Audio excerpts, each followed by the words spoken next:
You know why KHA'ZIX is always one of the best carry junglers? We're gonna look at that right now and have a little bit of a cheeky look at the reworked Rek'Sai. Now, I was going to start off this patch with a Rek'Sai video, but when you remove AD ratios and make her a knock-up stun bot, there's not a lot for us to talk about. So we have the KHA'ZIX here. Obviously, runes are on your screen now. We've got the Jace fighting the Sion on the top side. I never understand why top laners necessarily do that.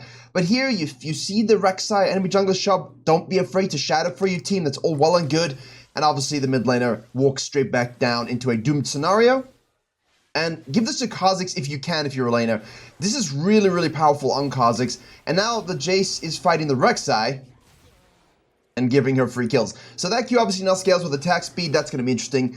But these sorts of scenarios, you see the pings there from the Jace pinging the KHA'ZIX. I love this. This is a good lesson for every single one of you. If you see your top laner doing this stuff and it doesn't make sense to rotate, let them die. Like, it's their fault. If you see the enemy Yasuo mid laner come down, and you guys can collapse and kill with numbers advantage, do it, right? If you don't have time to go back to base and catch up with your camps with itemization, then just stay on the field, start your clear, and off you go.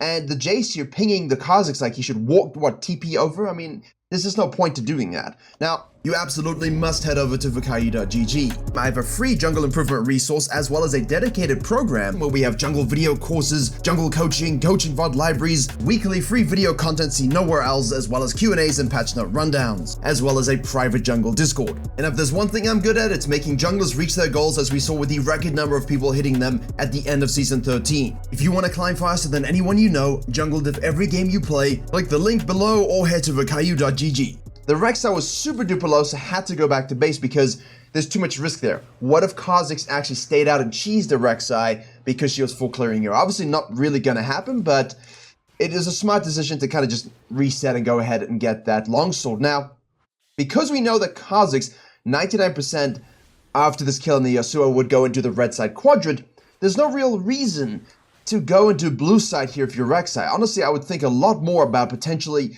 during a red side quadrant, can look to maybe do a little bit of a dive here. We have the Yasuo going in the mid lane and seeing this Yasuo. Obviously, the guy still has his flash up here, has his passive with the shield, and dashes away to avoid the KHA'ZIX W. Well done. So, not necessarily that this would be the most diveable scenario for the Rek'Sai, but I do think it's worth thinking about starting on the red side and looking forward. Why? Because it allows you to get ahead of the enemy jungler and the KHA'ZIX who will be starting on the top side. And even if did they cancel their bases? Oh, the Rakan did you see that on the minimap? The Rakan canceled his base there. We're gonna obviously get the auto attack Q and the W. Pretty smooth, pretty easy. Nice eyes up jungling. Now, we do know, based upon the vision, that the Rek'Sai started top settings coming down, so KHA'ZIX decides, hey, you know what, I got what in pocket here. A whole bunch of gold, Dirk plus longsword. No reason to really stay out further, because if I know categorically that Rek'Sai sequencing down here, then I know I can actually contest the Scuttle Crab. I know I can contest bottom lane again. I have camps to clear, a Scuttle to take, while my bottom lane resets, and I can repeat gank this again. So let's see what happens. The Yasuo's back in the mid lane. Jace is warded. See, this is what's quite funny, is you know that the Rek'Sai started here and shows up here, so this ward is absolutely piss useless. It makes zero sense to go and ward there right now. You're wasting the duration of that ward. That's why a lot of times laners, it's not jungle gap. You just suck. Because you can't pay attention to things outside of your lane. And that's also why you struggle in lane, because you can't CS and trade equally. You have to think about one or the other way too much, and it compromises the one that you're not thinking about. And that's why the best players don't really have to think so much about the basics and fundamentals. They can focus on the active part of their role. So it goes for everybody, jungles included. Like, I know jungles are bad too. So the KHA'ZIX here decided, and this is actually a little interesting to me, he decided to go for that blue side quadrant clearing upward. He didn't think about going into the river here, so that's a bit of a concern for me. I think we should have been thinking about that.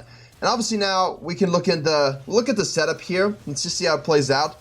Twitch gets some kills. Orianna's rotating 3v2 advantage still. Yasuo is hopeful to try and do something here. No one's level 6 yet. That Q doesn't really do much from the Varus. Now he's turning on the Lulu. Yasuo is being a little bit cautious. So Twitch is going to go back into the fight. And will this ever resolve? Nobody knows. The Varus is way caught out chasing the Lulu. And that should be a kill for someone soon. Okay, hurry up. Kill him. Okay, thank you. Goodness gracious, that was awful gameplay. So the KHA'ZIX here does the blue Grump Wolves. I think assuming that the Rek'Sai is going to go ahead and take the Scuttle Crab, which also means that the Rek'Sai isn't necessarily thinking about the KHA'ZIX in the right way. So both junglers, yeah, you see it, yes? I feel like here there's a strong option to just go straight for the Scuttle Crab. If the Rek'Sai shows up, right? Let's just look at the timing exactly. Because if the Rek'Sai shows up, then you just kill her. Because all she has is a longsword, you got a Dirk plus a longsword. Now, the big problem for us is the bottom lane rotation. Like, we're worried about the Rakan showing up. We're worried about the Bear showing up. So if that's the situation, especially with no one on the map, okay. Then I'm going to go for the blue into the Gromp. But then we see the bottom lane show up here.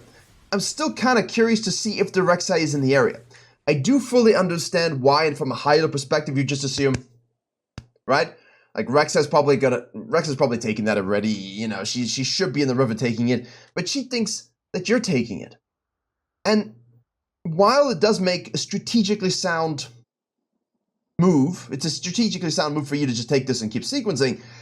When I have this kind of advantage, I'm okay investing a little bit of time to see if they're doing something random, to see if they're out of position so I can punish them. Because obviously here you have this, right? So if you just finish the Gromp and Kite down, you could hit this to just have a cheeky look. It will cost you nothing to do a little loop, to go to your wolves, and to see if there's a play to be made here. And if the KHA'ZIX does that, what would happen is, we would see the Rek'Sai. Rek'Sai would know that she was seen. Rek'Sai would most likely retract and go back to base, or cut across and take the top scuttle, which means you could easily take this, also cut across to deny, and then you'd be there for a nice little juicy cut sequence. By that I mean you double scuttle, okay? You still got the warding totem, so you can slap a warding totem potentially here. You're on the top side for the grubs. You can afford to just kind of not do them or do them as you wish because we're already at 429. You cut out the wolf from the sequence, and I feel like you might get a better play. Now, you can say, well, it's results-based thinking. No, because I do this for every single MMR, and these people, us junglers, we people, we still dumb when it comes to crabs. Like, we still greed a little bit more than we should. And we don't take it when we could. And we contest it way too much. And I feel, because the Orianna comes back to lane here, we have the Lulu. Does it make sense? This is by far the safest approach. The blue, the Gromp into the wolves, and then just to cut back down. But that gives it Rakan time to rotate, and now we jump in. Yasuo's created prior in the mid lane, obviously here, so we're not quite in the position we want to be in. The Twitch is going to show up and get the kill there. We still take a lot of damage. The Rek'Sai still does decent amounts here. Actually ends up killing the Rek'Sai, and obviously this whole nonsensical fight occurs. So, you know, it is what it is. You know, I don't want to say, like, I don't want to look at it from a bad angle, but that's just how I view the situation and how I'm comfortable recommending all of you invest 5 seconds just to see how that play could develop for you. Now, because of this, though, see, that's the interesting thing here. Because of this, the Rek'Sai is able to get a double scuttle. Obviously, the Orianna has decided to take care of business, and the Yasuo is killed. The Rek'Sai is now being shilling here using Tremor Sense. We'll see try it out with the Tiamat. Will she try? Or she's just scouting and watching? She's just scouting and watching at this point. Very interesting. The Sign gets killed by the Jace out of position. We just go off to our Krugs. I feel like, does this make sense though? If you think 3 minutes ahead and kind of look at your strategic options, if you can't see this eventuality, where you're taking the grubs and you're in control of double scuttle, as worth 5 seconds of maybe not having it, then what's the difference, right? What's the difference? Because you're in the same situation as you would be if you didn't. So just a few things to think about, really. I don't know why we're necessarily forcing this. Yasuo has prior, Rakan's up there, level 3. Jace hasn't based yet. He's got 1,000 cash monies after killing the Scion. Like, there's no reason for us to be here whatsoever. He's going to try and lane gank now. We're stifling our level 6 spike. The Rek'Sai's level 4, 311. I like this lane gank. Didn't really show you the whole thing, but it doesn't really matter. I think you understand what occurred. We knew that the Sign was coming back to lane, slid into the bush, and said, yes, I will kill you, Master of Death. Rek'Sai's back on our blue side, but this is why KHA'ZIX is so strong, all right? And this is what I want you to focus on here. Obviously, now we can go back to base, get ourselves the Emerald Glaive. In terms of itemization choice, don't do that. Don't do that. Just keep it regular, keep it smart, go with your Ghost Blades and things like that. Don't outthink yourself a little bit, you know what I mean?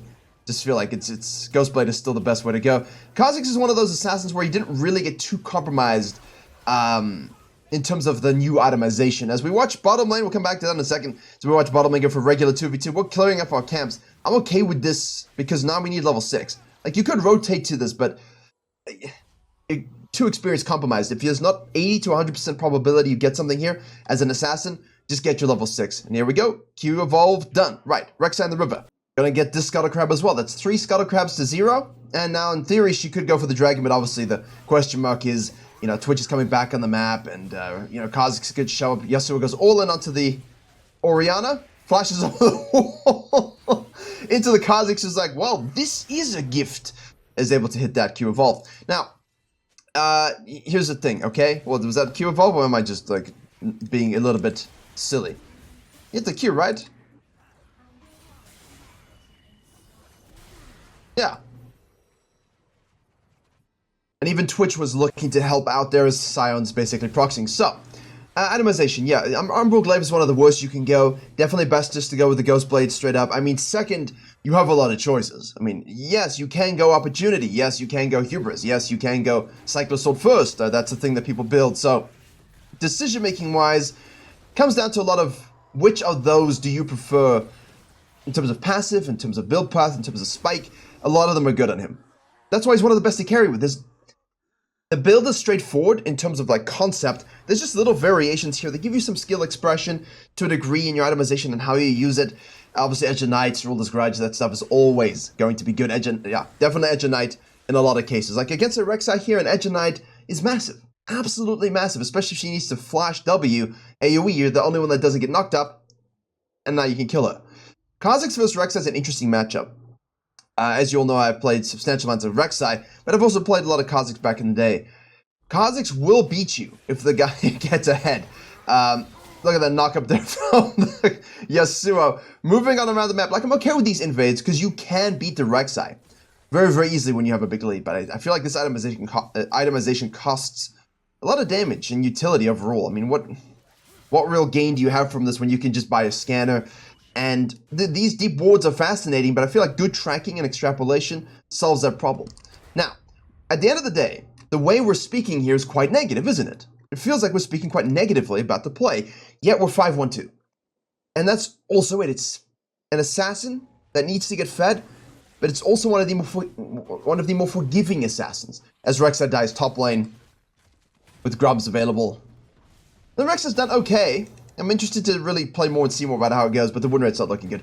So KHA'ZIX is definitely more of the accessible assassin class, where he's not that difficult to play. The itemization's fluid and dynamic reasonably within an assassin class. And what he allows you to do is go in and out of fights with that R way more than other assassins normally can do. You've got the mobility on the E, you can farm a little bit more than you otherwise would. I mean, there is a Profane Hydra variation that you can go with. But what he thrives at, you've seen in this game. We're at 65 CS. We haven't exactly farmed a lot, but I think a lot of that is some weird pathing deaths.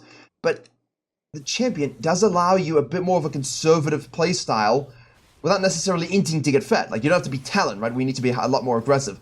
At the same time, from a jungling perspective, you can see where I'm like, oh, I wish we were counter ganking tracking the Rek'Sai. I wish we were sliding in for more lane ganks. I wish we were testing for things a bit more.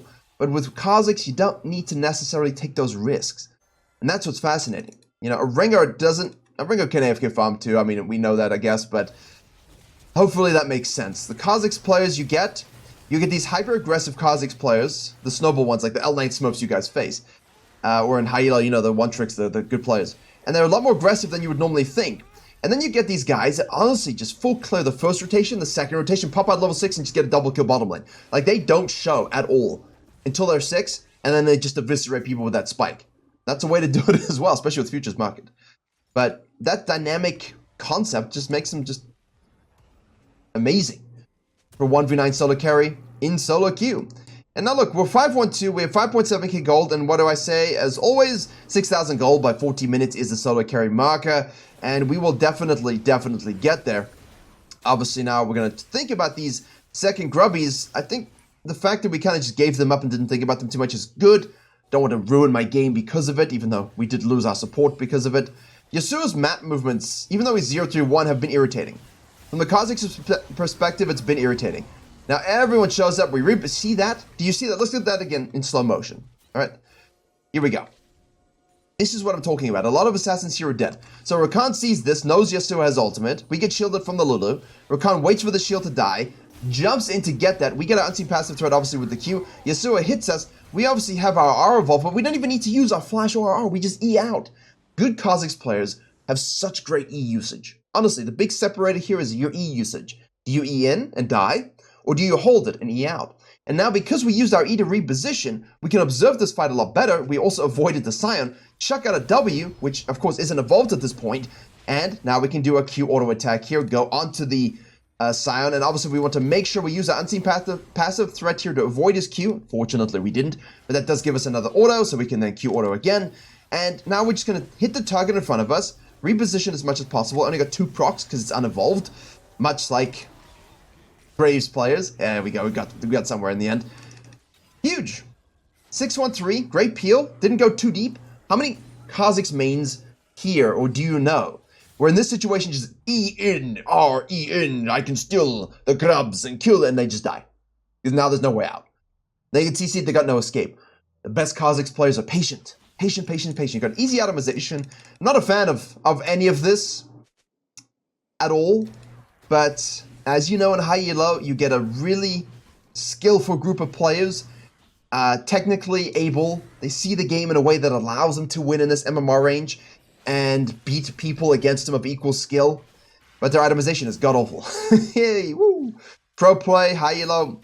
I know you guys like to always copy it. I tell you, look at the stat sites. If in doubt, it's better to look at the stat sites. Master Plus, Diamond Plus, Emerald Plus. See what items together are doing well. And that's a better way to go than necessarily blind copying a one-trigger high elo play. Because if you blind copy this build, I don't think you'll have as much success as just doing what I said. You just go to GG, you look at the itemization choices, you say, okay, these have the best win rates. So Ghostblade has the highest win rate for one item with the most sample size. And I was speaking about the E usage. That was not the best E usage, but it was a good use of the R to get into that queue. We're going to hit the smite there. Jay shows up. And we'll finish the point in a second. Level 10. Gold amount. 7.5k at 15. We're in a good position. Ear for the wall. Umbral does good there, but if that's why you're buying it, I think you're missing it. I mean, against the Nidalee, sure. Sure, you can justify it, especially now. Although, if you're in high elo and she's not being banned, what are you banning? It better not be Rengar. But, yeah. Profane Hydra, we like that in some people, especially if you want the more passive approach I mentioned. But this one's a little bit weird. I wouldn't necessarily copy this one. But yeah, Ghostblade first isn't the highest win rate. It's Cyclo Sword? 52%, I can't remember. But it has a much lower sample size. And then second, honestly, Opportunity's most bought. Edge of Night is a utility-based decision to go second based upon the comp lot of CC. Like if they for some reason have a Maokai and a Scion and a Rek'Sai and a Syndra, just go Edge of Night second. Save yourself the pain of not having that spell shield. And Hubris has a 59% win rate second item, I think, on U.GG, and it's good for snowballing. But I understand why a lot of KHA'ZIX mains don't like that overall. They'd rather get something more visceral, usable in all situations, even if it is a great bone tooth stacking kind of item. Right. Enough about that. Once you've figured that out, the playstyle is the most important thing. Here we are. And I think the thing that you can learn from these players that you're seeing is this patience, right? Is this patience. And it's always about moving in and out of fights intelligently and not necessarily just rushing in to do as much damage as possible and then dying. Especially if you don't know your limits. Remember, you get that unseen passive threat reset every time you are, so make sure you're weaving that in with your Qs because that does slow. It's important, it's not a huge slow, 25% or something like that. There you go. So, well, not huge. It's pretty useful. Allows you to stick to target, so use it. I think I was underplaying it a little bit. It's important. Make sure you do. Also, isolation damage comes through big time when you're making these picks. And now we catch the wave. We catch the Gruntman. You see there we go for the R evolve in this particular moment because, yeah, R evolve. Sorry, I had a weird thing. I saw the spikes. It's R evolve. I corrected myself to W and then I said, no, wait, it's R. And now why did I even cut that? I could have just kept speaking if I'm going to go over it anyway. Regardless, we have now the R evolve, extra procs of the R in these fights huge because the Rek'Sai shields and the CC, not shields, the CC, the knockups, the Scion shields and CC, the Rakan. We're going the Bruiser build. So in the case of the Bruiser build, having mobility to stay in fights longer is absolutely huge, plus having more unseen passive threat autos is juicy fresh. Now, how do we know we're going the Bruiser build? Because we win Eclipse, and I seen the match history. You can see that from the itemization. Then we're looking more at your Divine Sundered Sky rather, itemization. And when you are more of an assassin, playing regularly, as I wish and say you all should, the W evolve is pretty damn huge. Slow. They didn't nerf the slow, but obviously you want to make sure you get that. Auto QW, maximum burst proxy. In that case, when you're against squishy targets and against a comp where you can annihilate everybody, yes. Go for the maximum burst damage in a window, but don't die, right? Don't do it into a 5-man group of people, which is what a lot of people seem to do. Regardless, we should go with a W finally. And, we got the Phage and the Warhammer. Jace is being shilling. Nothing really happening in this moment in time, so we'll do a quadrant outside in towards the mid because we see them grouping and sieging. We see something on the top lane, so we decide to cut back up and shadow the Orianna because she's pushing beyond vision line, so we want to make sure she's safe. Obviously, in this particular case, having that Emerald Glaive does help us. She goes in for the R. He just got to eat, and he died. And now they're sieging here, but they can't push in, so we'll take this off. Yasuo punished by his own hubris. And now we can push this up because we see the fact that they're still there. Obviously, stuff you want to track. Now we see the Rek'Sai with the Herald. Obviously, she secured that. We have no mites, but in this particular case, if you did, you'd probably take this turret. Jump on over the wall, see no grump. Give up this turret because of this. But Orianna should be able to finish it. Good. Go back to base, so we trade inner for inner. Now they're pushing down on the bottom wave, but we've reset. Finished off a Black Cleaver. Going to Sundered Sky later on, excuse me. Black Cleaver now. Always a classic third or second item on Bruiser KHA'ZIX. Orianna has decided to TP in here for the flank, so we'll go back line. Try and get kills. This is where that R evolve is going to be huge. Lulu ults us. We do flash to reposition here. Q will finish off the Varus. Now we can get sped up and go into the back line here and kill that Rek'Sai. Beautifully done. Turned onto the back line. I'm just looking at the minimap here for the waves, which cleans that up. I feel that should be a Baron. What do you think?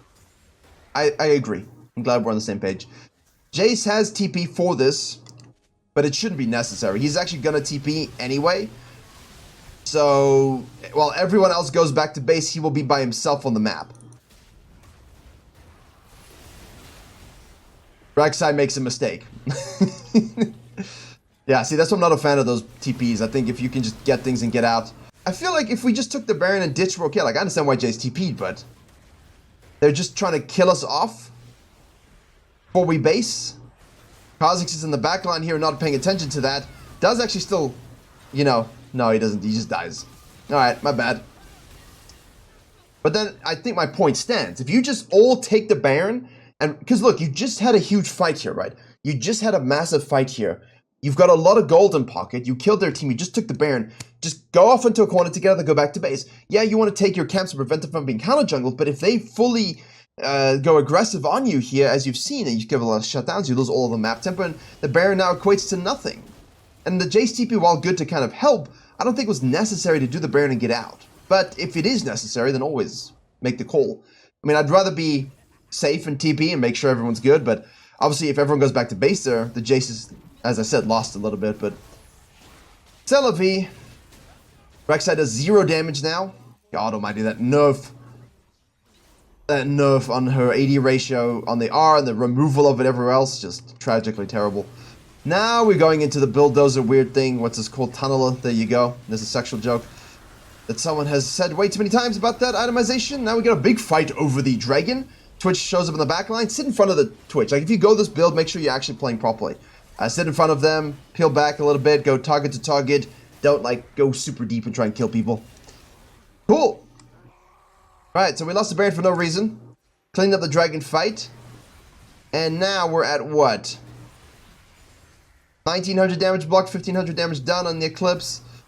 Healing done on Sundered Sky. We'll see by the end. Let's see by the end. Wards killed 12. I don't know. I mean, obviously your vision score is great. Your vision score is solid, and I feel like a scanner could have done a lot of the same work. Don't really need you. I don't think you need Umbral Glaive at all. Anyway, seems like a straight shoot now. Jump in, get nothing. Back line. See, here we go. Turn back here. Who are we going on? In this case, he decides to smite and go on the Varus because his team has it under control. But please bear in mind if you are... Well, I mean, it's a lot of damage still. Bear in mind, if your team doesn't have that under control, just kill them first, right? Kill these people first. Leave Varus alone. Get the double kill. Keep your team alive. Especially if they're not as competent. Which I think in most cases does happen. Kill the people that are in front of you. Kill the Varus afterwards. If you got E evolve and you're ready to go, yeah, kill the Varus and E back in. Right, we take the inhib and we base because Yasuo and everyone is coming up, and then we just run it back down mid lane. And, yeah, I don't think this is any more interesting, but hopefully you can see a little bit there about the damage and how, with the Conquer KHA'ZIX, it's a different build, obviously. However, healing now is at already 1300 on Sundered Sky. More about the game style. More about the game style in the early to mid phase. And giving up grubs, especially as KHA'ZIX, is fine as long as you're getting a lot of stuff everywhere else. I do think that early pathing could have been a bit more smooth, positioned us a little bit better, but overall, is there really a huge highlight play here? It's just, I'm KHA'ZIX, I play League of Legends jungle, and I win games. It's sometimes not more complicated than that.